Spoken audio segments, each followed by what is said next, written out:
Hey, Xiomy here. So today I wanted to do my August wrap up, and I think I burned myself off for the other half of August because in the beginning of August I was reading a lot of books because of the booktubeathon, and I was like, yeah, I'm reading, I'm doing good. And then the other half happened, and I was just like, I was procrastinating. I was telling myself that I don't want to read. I was telling myself, oh, my head hurts, I don't want to read. Oh, I want to watch movies. And it was just like, it was a continuous habit that I had, and I was just like, wow, it was something that I was a bit annoyed with myself. But overall, I did manage to hear a couple of books because every single book that I'm going to be speaking about were ones that I heard through audio format. So without further ado, let's just get into the books that I read for the other half of August. The first one that I'm going to be mentioning is On the Fence by Casey West. I was okay with this book. It didn't wow me. I gave it 3 out of 5 stars. I thought that the main character in the beginning was really cool, and I loved the fact that she was a tomboy, and I loved the family dynamics, especially with the brothers. I loved the siblings, how they interacted with one another. I just thought that the main character, aside from her being a tomboy, there were moments that it was like she was insufferable and she was heartless, and I can't agree with that because she didn't want people to like empathize with her or something that had happened in her life. And I was like, you know, it's the way of life. You know, if somebody has a heart, if somebody feels something for another person, whether it be a total stranger, they're still gonna be like, oh, I'm sorry that happened to you. And it was like she didn't want people to feel pity for her, and it was just like she was creating a lie over and over again, and she was feeding this lie continuously, and I couldn't. And the fact that there were moments where, like I said, she's a tomboy, but there were moments when it was like, oh, being too girly is like wrong and being a tomboy is okay. I didn't like that because there were moments where she was, you know, having makeup and whatnot. It's like she didn't like for her brothers to see her, but if you don't care, then it doesn't matter how they see you because they love you regardless as to how you are. It's gonna be shocking because, you know, you've never been like this before. It's gonna be like, wow, you know, you look pretty, but it doesn't mean that it's something that's ugly. So it was something that I don't know, like I didn't feel. And even though I did connect with her in the beginning of her, like I've mentioned already, her being a tomboy, it was something that I could connect with because when I was in high school, I was a tomboy. Like I loved dressing up with baggy pants and whatnot, but I also did love makeup. I loved putting on lipstick, and it was just like things that I couldn't connect with. And like I said, I love the siblings. I just wish that they were fleshed out a lot more. And there was a romance that was really predictable, and I was like, well, you know, okay. There were moments where you think it's like it came out of nowhere, but then like you understand. But it was just like, you know, it was okay. Like I said, it was cute, but it didn't wow me. And I don't know, like I've been noticing that about Casey West. It's like I like some books and I don't like in others. It's just like it's been a hit or miss with me. And even though there are some that I rave about, like Love, Life, and the List, like I love that one like so much, and By Your Side. But like the others have been like, it was okay, just it wasn't wow, you know. But you know, it is what it is, you know, when it comes to certain authors. And the next book that I decided to pick up in audio format also was The Wish Granter by CJ Redwine. I have to admit that I love this book. I picked up the first book in the continuation of this series because these are different books set in the same world but told through different fairy tales. And this one is Rumpelstiltskin. And even though there are shades of Rumpelstiltskin in there, it isn't heavily influenced by it. This can stand on its own. I just love the characters. I'm beginning to notice that I love the trope of this princess who isn't supposed to be a princess, but then, you know, discovers that she has to be, and you know, she stands up for something that more than from what she believes in. And I just love that trope, you know. I love her standing up for something more than from what she was. And I love the sibling interaction. They were just so beautiful, and it was just something that I was like in love with. I love the writing, I love the story, I love continuously knowing more about this world and also about Rumpelstiltskin. I thought that he was a great villain. Like, oh my god, like he was a real great villain, and you get to see why was it that he became this way, and why is it that, you know, he just wants what he wants. It isn't that he's a villain for villain's sake. You know, you get to know why is it that he wants these things, and why he basically is a villain within the story. I have to admit that the ending was a bit rushed. You know, it was a bit convenient for the main characters, but I didn't care because, you know, I loved it. I enjoyed it.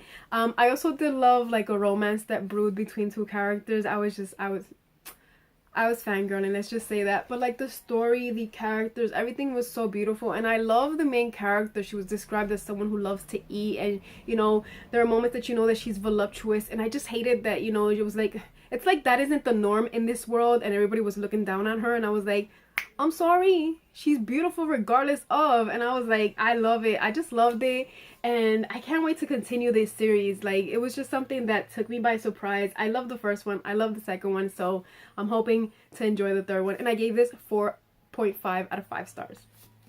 The next one that I also picked up an audiobook, I decided to continue reading like my favorite series of all time, or it used to be my favorite series of all times, and that is the Mortal Instruments. So I decided to pick up City of Ashes, which is book 2, and what can I say about this? Like, my main issue is continuously Clary. Like, I hated that she thrust herself into situations without actually thinking about the repercussions that it could have on other people. And she's like my main concern. I also have to admit that I noticed that I really do love Luke. I used to say that Jace was one of my favorite characters, but I'm nope. I'm gonna toss that aside. Luke is one of my favorite characters. Everything that he has given up and everything that he has sacrificed, and you know, being a part of Clary's life, oh man, I live for that. I thought it was beautiful. I also have to admit that I really did love like the ending of it. This was, you know, it was a really good ending. And also we get to know more about Jace, and like, because I know what's happening in this series, because I read these books prior, I know that if I wouldn't have read them before, like the incest in this would have just had me nauseating. But like, since I know what's happening or what's going to happen, then you know, I'm like, okay, whatever. But overall, I had once given this 5 out of 5 stars, but I decided to drop it down to 4 out of 5 stars. I have a couple more issues with it. I just can't state because of spoilers, so that's why I'm not going to go too heavily into this, because this is the second installment in the series. And the final book that I decided to pick up for the month of August is continuing in that series, is City of Glass, again by Cassandra Clare. Oh my god, what can I say? Again, Clary. And again, I love Luke. Luke is going to be a character that I always love. And I also loved him a lot more in this one because he told Clary off. You know, he told her when she was having a temper tantrum. I loved him for that. And it was just like, it was beautiful to continuously see him like still sacrificing things that, you know, on a normal basis, normal people really wouldn't sacrifice. But like also him willing to even sacrifice his own life to save people that really don't want to be saved by downworlders. And it's the Clave. Like, the Clave is something that really does get me annoyed, because it's like, you know what? I'm not gonna say because of spoilers, but like, you know, he was there when nobody else was, you know? And I have to admit that, like, the new main character that was, not the new main character, because we do know that there's another character, like, walking around, because there are subtle hints throughout the series that Jace might not be whatever, but the new character that was brought in, you know, he's worse than his own father. That's all I have to say. He's worse than his own father.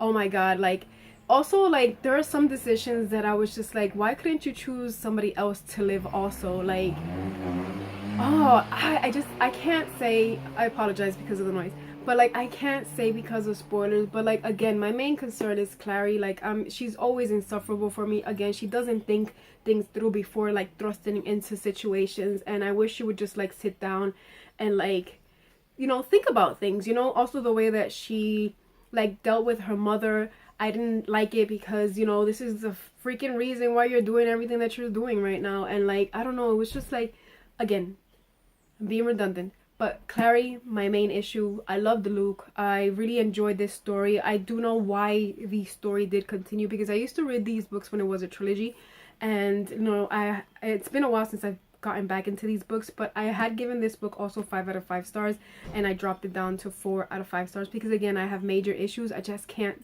say which they are because of spoilers. I also didn't like the way Jace was acting. You know, it's like he was acting that way because of something that was mentioned, and he shouldn't have. He should just continue acting like who he is. And also, like, in this one, there's something that I have to say because of the incest, but I can't because, again, of spoilers. But like, in the other books, it wasn't nasty to you, but now it is. Oh, like again, like, I don't know. I do know that I remember liking Clary like around, I think it was the last and final book. So, you know, I'm going to continue this series. The next ones that I'm going to be picking up are the Infernal Devices, because I hope I don't change my mind based on those books, because with those I am going to cry. But that's it. Those are all the books that I managed to read for this month. I did pick up And I Darkened, and I DNF'd it. I don't know, I can't connect with the main character. And even though I do enjoy the characters in the sense that I enjoy what they're doing and I love some of the side characters, I have difficulty reading books based on villainous characters, or books that are about characters that are a bit sadistic and whatnot. I don't know, maybe I might pick it up. I can't guarantee that, but that's it right now. Those are all the books that I've managed to read for the month of August. If I have to pick which was my favorite, it would definitely have to be The Wish Granter. It was just something that I was not expecting to fall in love with, and it just wowed me, you know? So if you want to tell me which was your favorite read for the month of August, then feel free and we'll chit chat down below. I will have all my links linked down below, and I want to thank you for watching, and until next time.